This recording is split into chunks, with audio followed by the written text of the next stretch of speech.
Well, I wanted to have a little fun with this video today and take a look at the comments. I get lots of questions and comments, as you can well imagine. I think I've produced something like 400 of these videos now. It takes me hours per day to just read them and respond, but I enjoy doing it. So there you go. Okay.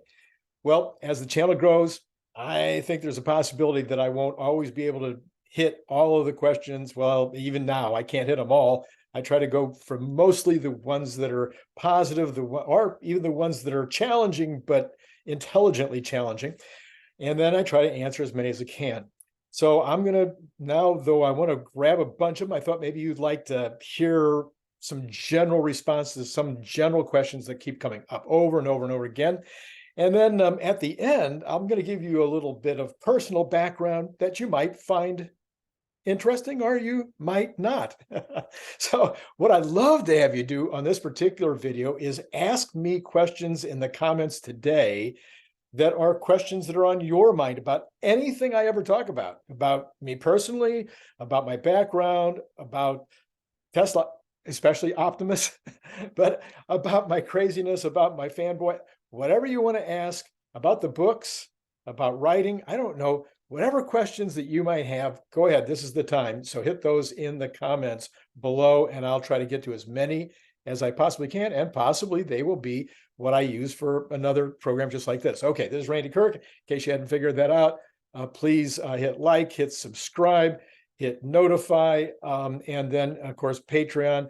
I am trying to do a couple of 3 Patreon videos per week that will not be necessarily in the same form showing up on YouTube. Okay. The number one, can you guess what the number one question I get is? Well, okay, the number one question I get are all around Optimus. So let me combine them in this way, and let's see if I can dig into this just a little bit. May spend a little more time on this than some of the rest. The main concern seems to be around the difficulty of setting up an Optimus line and producing 1 million Optimi per year. Folks are like, yes, some people think they're not even useful yet. Some people think they're too slow. Some people think that that they're just not ready, and that Tesla will take another year or two to perfect them before they come out with them. I, of course, don't think I think that Optimus is ready to go right now. I think it's ready to sell right now. I think they will continue to refine it for the rest of this year and then prep the line. But I believe they'll be in production next year, and they will be leasing them to factories and to distribution centers, construction sites, etc.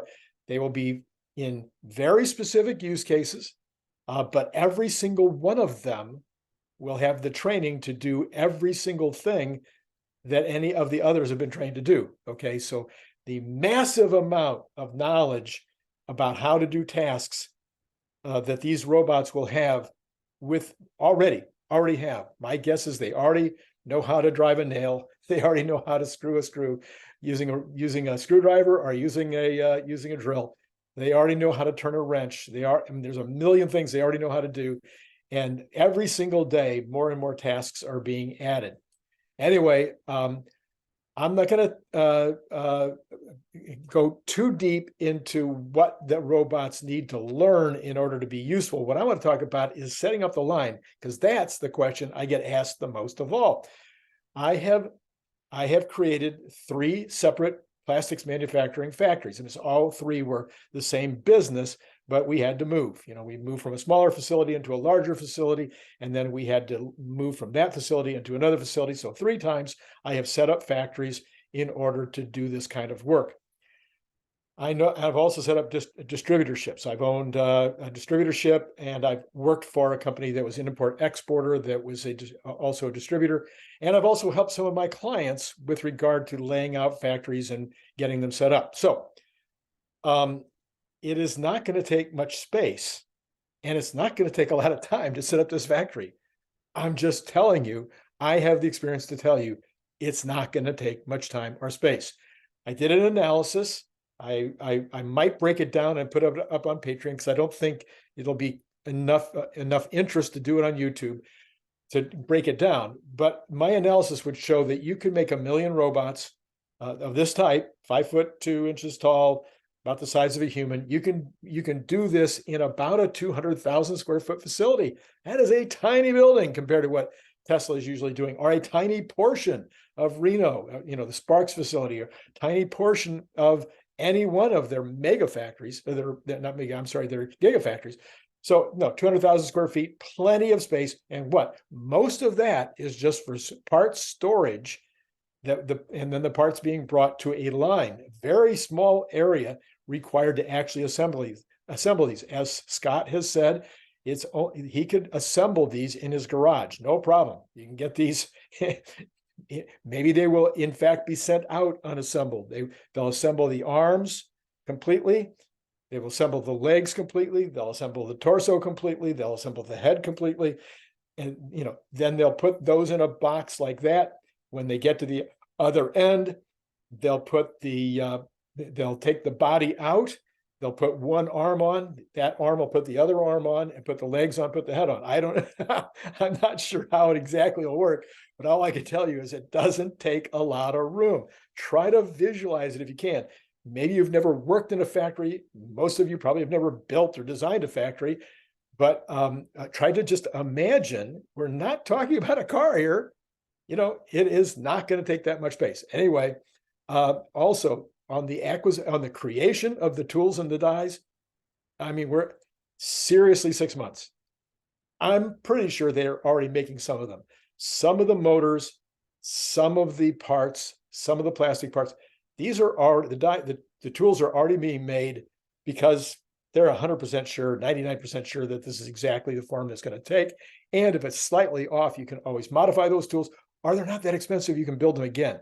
So I'm pretty sure a lot of the production tooling is already it's already designed, it's already ready to go, or it's already actually they're already building it. But a plastic tool, a plastic injection molding tool, it takes 90 days if you do it locally, and especially if you put pressure on which I've done, if you put pressure on the supplier, they can get an injection mold done quickly.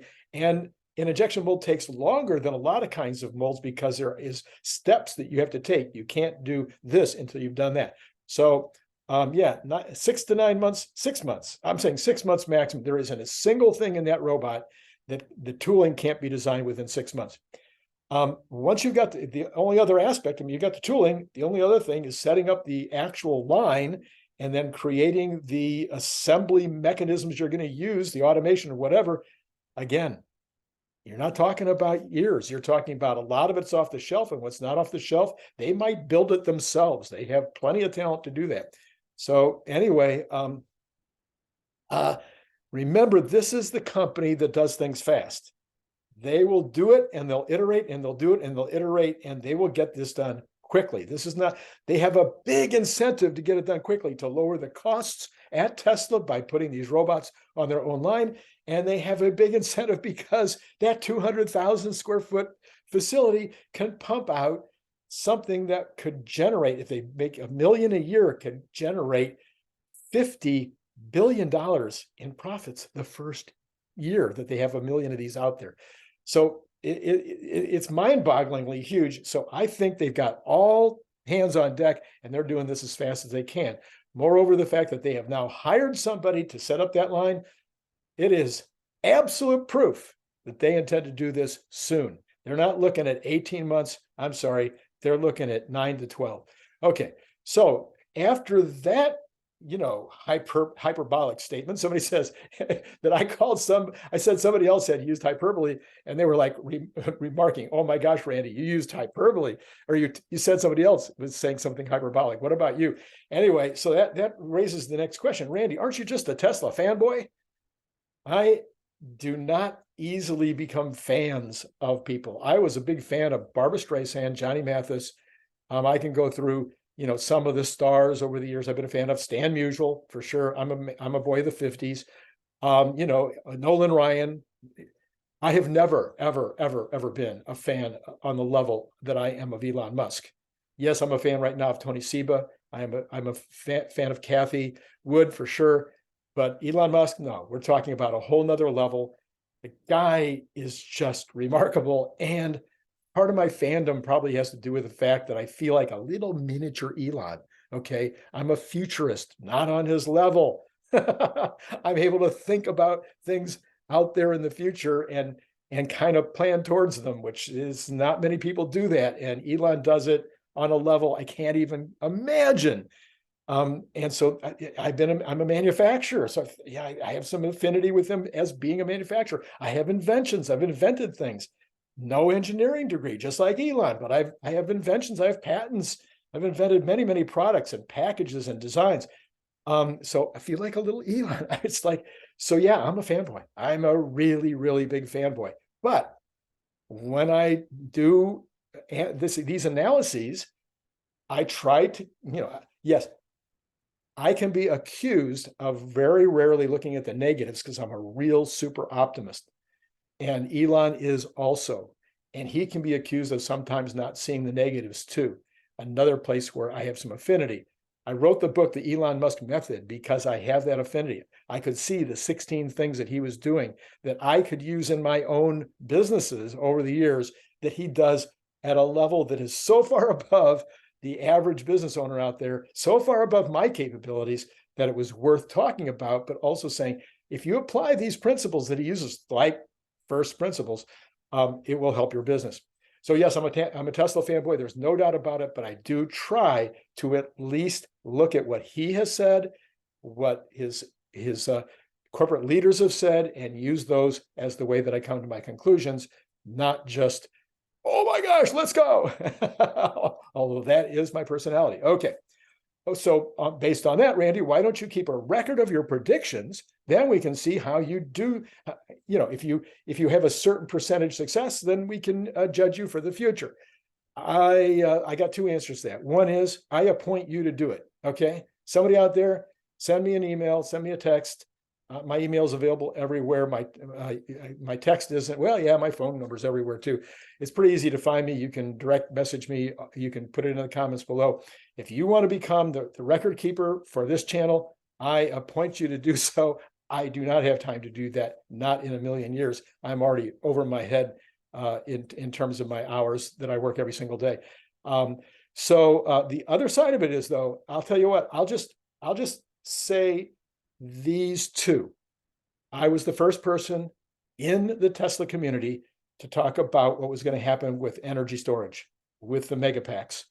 Nobody else is talking about it. It's in the book. You can go buy the book right now. You can see from last October when I started talking about the energy storage potential, what it was going to mean to Tesla, etc. I started talking about it on this channel in December, almost as soon as the channel was started.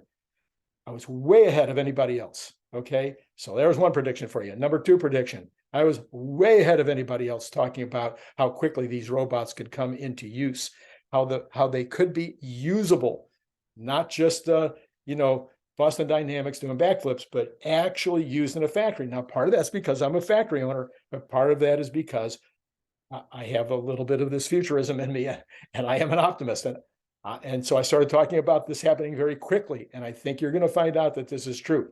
So what I get right, and of course, I just got just this few weeks ago, I was by far the closest with regard to the total number of cars that were sold in the second quarter, and I came in at 460, and nobody else. I had a couple of other people that were around that could say that maybe they were the same, but I was by far the closest. Now, having said that, I'm going to be wrong in the third quarter. Okay, it's so great. Keep a record. Somebody want to keep a record? I'm happy to have you do it. All right, says here, why don't you have a Twitter subscription? Why aren't you using your content on Twitter? Putting a subscription up there. Why haven't you really expanded the amount of content that you put up on Patreon? There's all these other ways you could use your content to make money. Well, I am flat out of time. I'm sure there's revenue to be made in all of these different ways. I just don't have time to do that much original content. I'm giving 100% to this channel. Yes, I'm doing a few things now on Patreon because I'm not quite making enough money on this channel to make it worth my while. It's good, Don't get me wrong. Thank you so much for watching. Thank you so much if you're a part of Patreon.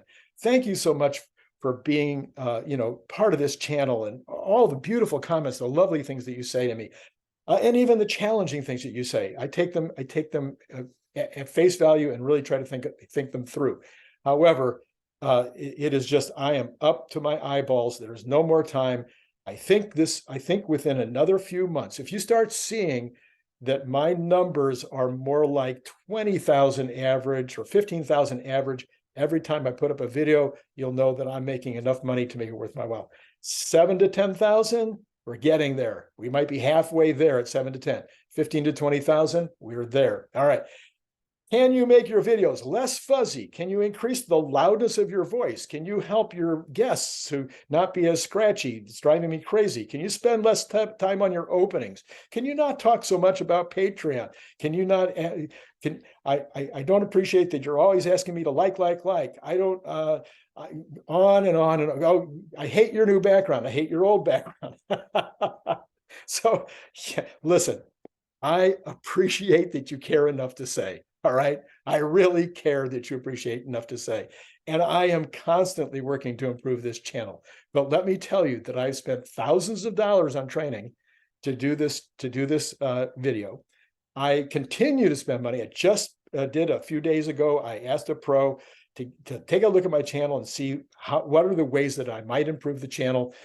He basically came back empty. He said, Randy, you're now in the upper 1% of all channels on YouTube in terms of your earnings and in terms of the speed at which you're growing. Almost nobody grows as fast. So I'm doing everything I can to try to make the channel better and better, make it more useful to you. That's the main thing I want. I want it to be useful to you.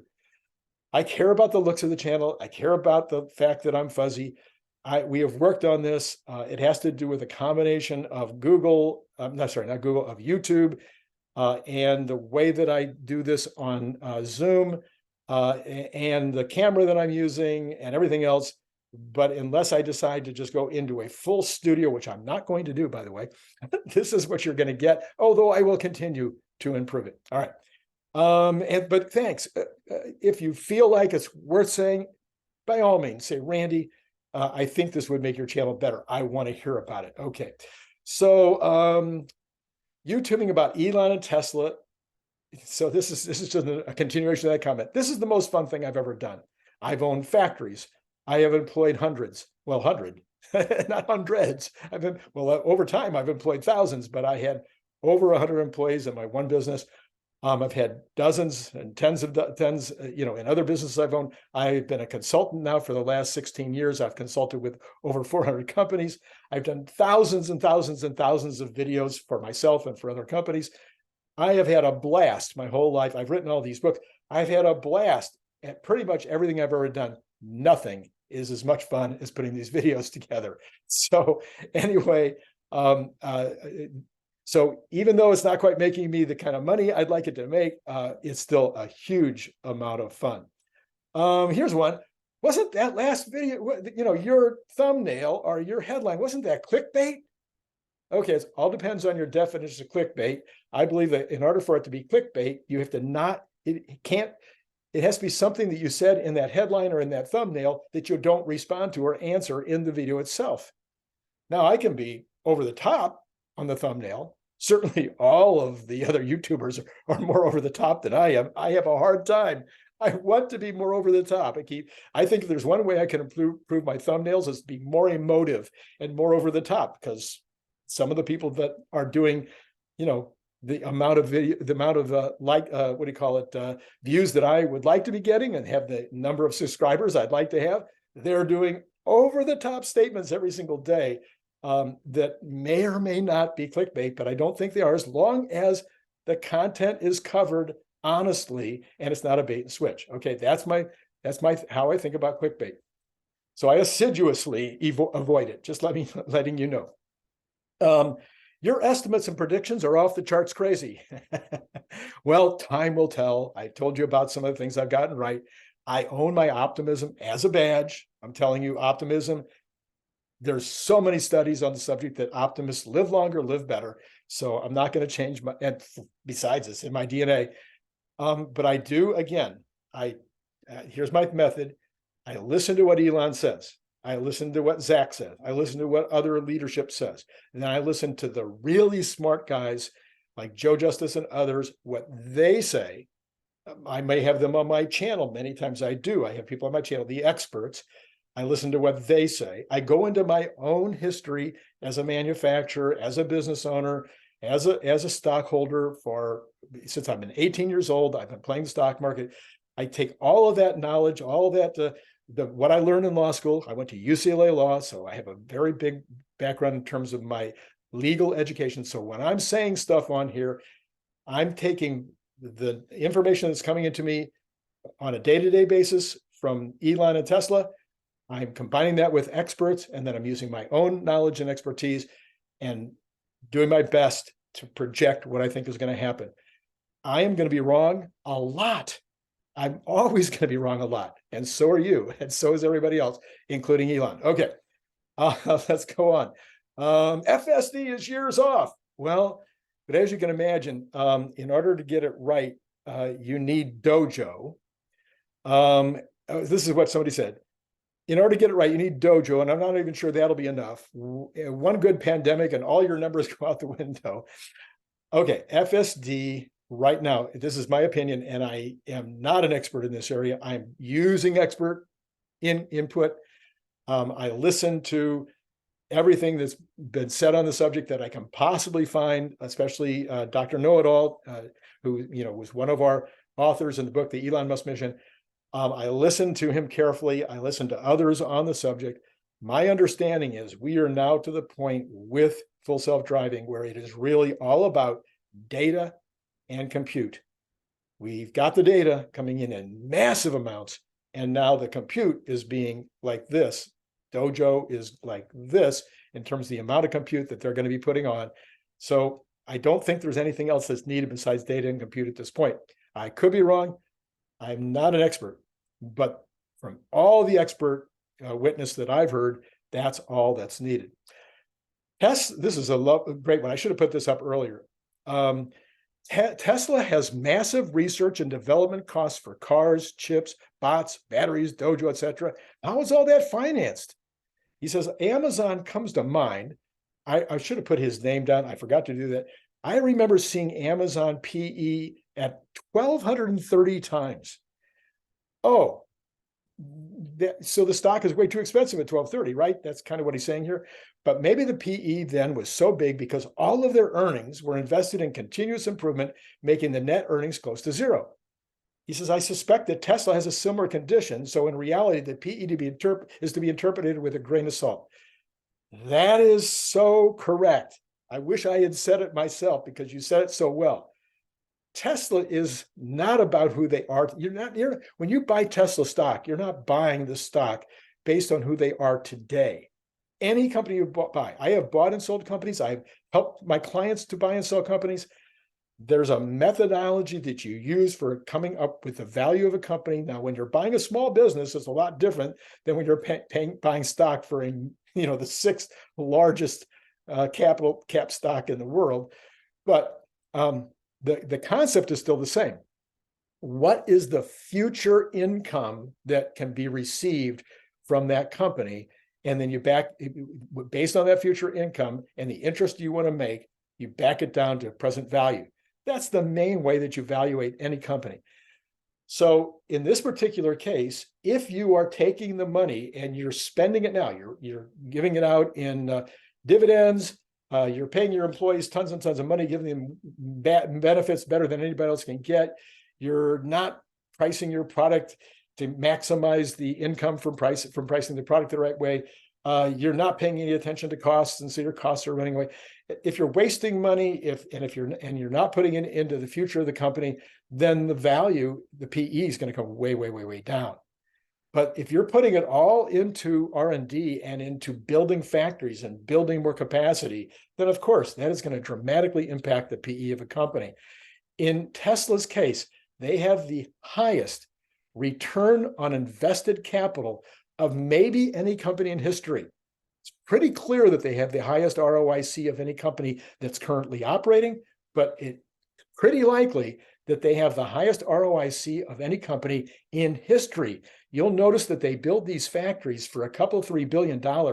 And then you hear Volkswagen or General Motors or Ford coming out and say, we're going to spend $6 billion and they're going to get half the production out of that factory that Tesla's going to get out of theirs.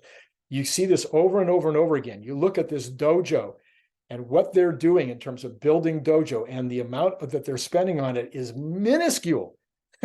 Their R&D expense is tiny in terms of the return that they are expected to get off of all of this capital. Okay.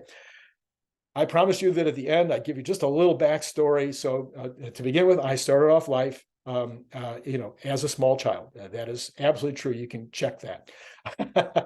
So for anybody who actually cares, I was born in St. Louis, Missouri, St. Louis Maternity Hospital. I was born to a fairly okay. When I say so, all my grandparents were involved in almost all my grandparents were involved in the construction trades. My grandfather was the second largest bricklayer in St. Louis, so they were pretty well to do. My dad was an engineer. My mom worked as a school secretary. Now they call it, I guess, in fact, even during her career, they had changed that to executive assistant. So, we did okay. We were solidly middle class, lived in the suburbs of St. Louis until we moved to California when I was 17 years old. I attended UCLA undergrad and UCLA law school, have a degree in psychology. One of my intentions at one point was to become a pastor. Another of my intentions over the years was to become a naturalist. I loved everything to do with nature. But pretty well in my teens, everything that I dreamed about was running my own companies and actually in manufacturing. So my little move into going to law school was kind of a surprise, although, I was considered to be a pretty good arguer. One in my year of doing debate in high school, after I moved to California, we won all but one debate, and the debate that we lost is because we laughed at the other team and got disqualified for anyway, teenagers. Oh my God. Anyway, so I was a pretty good debater. So law school seemed like a smart move. I had an idea for a special way to run a legal business that I was going to test, but I found out that I didn't like law or lawyers. And so by that time, I was working for a company that did import-export. If you've ever heard of the Abus Lock Company, they make those round padlocks that where you turn the bolt, the hasp. How long has it been since I've been in the lock business? Anyway, you turn the shackle by turning the key left, this way, as opposed to up and down. I introduced that product into the United States, made it a big hit in the United States. And then after I left that company, I started my own distribution company, followed by my manufacturing company, and then a whole bunch of other small businesses over the years, including 4 or 5 here in the last 5 years. I do currently have a business selling products on Amazon, and I have my consulting practice in addition to putting this YouTube channel on each day. So there's a quick look. Okay. The bare bones. Okay, I have 4 children and 8 grandchildren with 1 on the way. Yeah, that's right. 8 with 1 on the way. So that's kind of that's the story. There you go. So if you like this particular Q&A, again, put some more Q&A down below so I can do another show like this. And then let me know if you like this approach so that I know that whether I should do it again, and subscribe and hit notify. And yeah, what am I going to do tomorrow? You know what? It's still going to be a surprise. I know what I'm going to do, but I'm not going to tell you. So watch tomorrow morning. We've got a really good show coming up for you tomorrow morning that I think you're going to like. Okay. You know what? As usual, it has been great talking to you.